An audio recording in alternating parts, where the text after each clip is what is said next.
Thank you for setting up the energy really high. So, hello guys. Yes, so I chose a story that I thought it would actually have some relevance to a lot of travelers because there's a lot of nomads here tonight. And so probably when you've been abroad traveling, you lost something. Who's here lost their wallets? Yeah, there's a few hands here, wallets. Have you lost your wallet when you were traveling? Your phone? Your virginity? Your dignity? Yeah, so there's many travelers and we are gonna lose something. We're gonna miss something when we're on the road. And my story is about one of them. And normally when things tend to go wrong, for me so far, they tend to come all together. And so, yes, this is a bit what I learned through this experience and these 24 hours when things can fuck you over and again. So in 2015, actually, I had a good invitation from a friend of mine that I went to university with. He's from India, and he sent an invitation on Facebook Messenger to 15 friends of university. Says, guys, I'm getting married. Here's the date.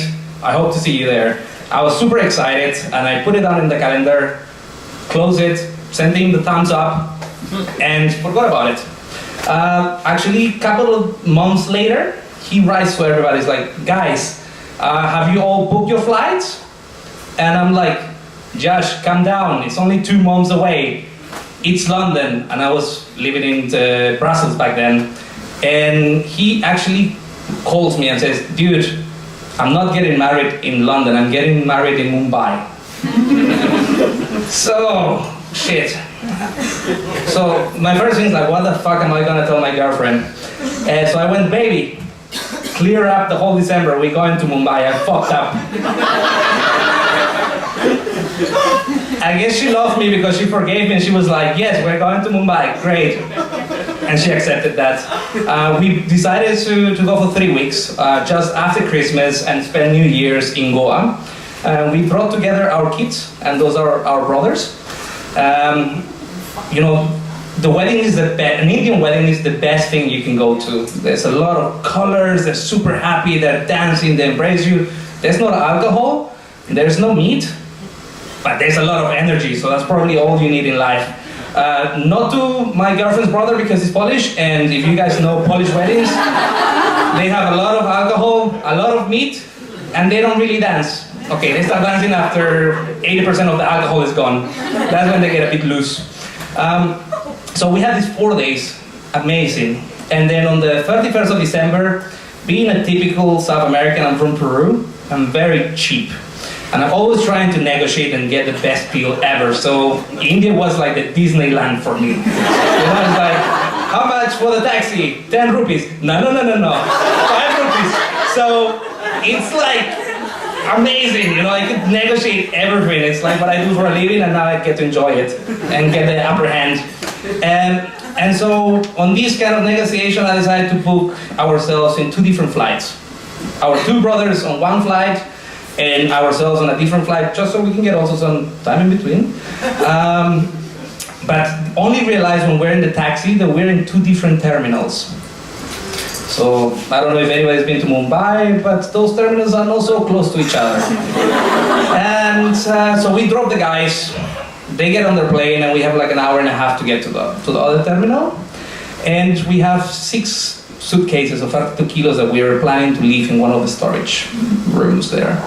And like India, nothing is actually going according to plan. We were there and it's like, where are those guys? They went for lunch. When did they go for lunch? 2 hours ago.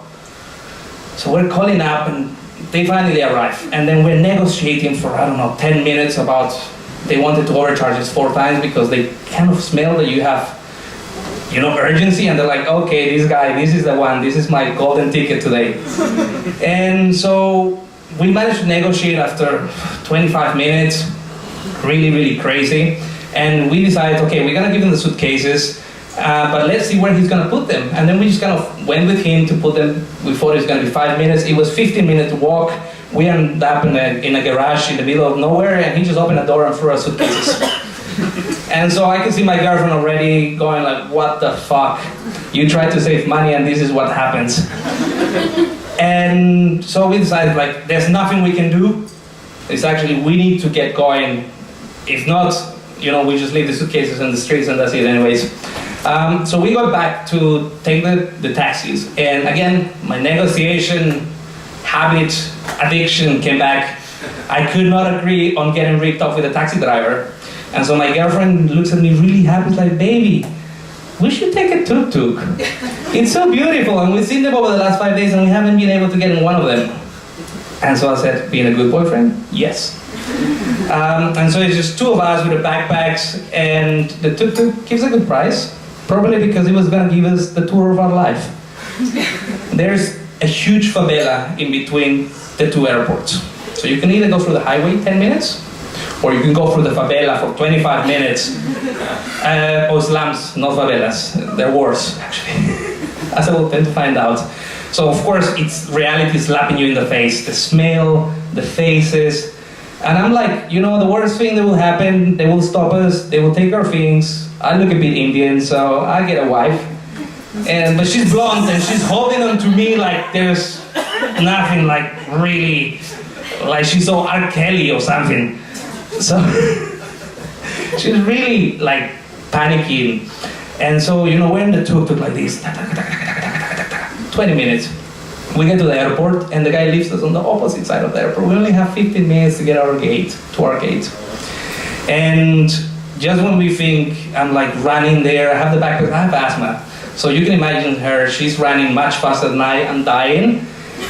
And it's a bit like the Titanic moment when Leonardo tells Rose, like, go without me, get the plane. And so she left. So I'm just dying with my suitcase, and she left, she disappeared into space. And I see her then when I get to the actual desk, and she's looking like a lollipop. She's red and crying.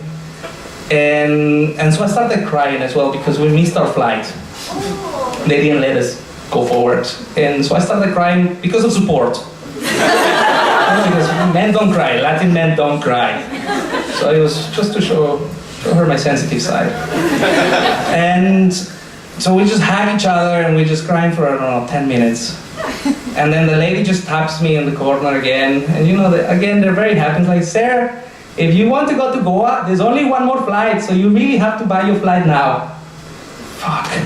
We have to run across the airport to find the last couple of tickets. We get there, there's maybe 3 people. And the guy in the airport tells us, he's like, okay, Goa, we only have 3 tickets left. One goes to another direction, and the guy in front of us, he's only willing to buy 1 ticket. But he doesn't have any money, so he just laughs and we're like, fucking yes, he's not buying any tickets. We bought our tickets, we're like fucking shaking after this experience of adrenaline. And so we get into kind of security. We have, just before security actually, we had a bottle of vodka with us, and we decided we wanted to really calm down, and we're about to drink it outside, and the police guy tells us, sorry guys, you cannot drink. And so we stand outside the toilet, and it's just her going to the toilet, taking a shot, coming back, handing the backpack to me, I go to the toilet, and that's for about 10 minutes trying to fucking calm down and down this bottle of vodka. We thought everything was done, and we thought, hell yeah, we're going to be in Goa. A couple of hours late, but yeah, we're going to be in Goa before midnight. Of course, nothing is straightforward in India. They had booked an airplane, but they didn't have a pilot. And so the flight is delayed 10 minutes, 20 minutes, 2 hours. It's 10 p.m. and we still cannot get in the freaking plane. Anyways, people are getting rowdy. And all of a sudden someone comes up and says, guys, nobody gets in the plane, let's sign this paper, they will have to pay us compensation. And there's a huge discussion among people like, you fuck off, I want to get to go. I'm like, no, I want my money. So, 1 hour later, the airline is really freaking out because people are clashing. This is the 31st of December. And so people want to not spend a fucking New Year's in an airport. And so just when people are going against each other's faces and really getting rude to each other, the airline decides to let people in the plane. And yeah, we did get to Goa at 12. So that was an amazing kind of day where it brings a lot of memories that you could miss many things in the worst times. You should not panic. You can cry. But if you are with someone that it needs your support, just give them a hug, cry with them, and things just get better. So we did get to go out. Our brothers were there waiting outside the apartment because there were dogs and they were not willing to go inside. But yes, this is my true story, guys, and I just hope that if you miss anything, lose anything, just everything will be fine as a traveler. Thank you.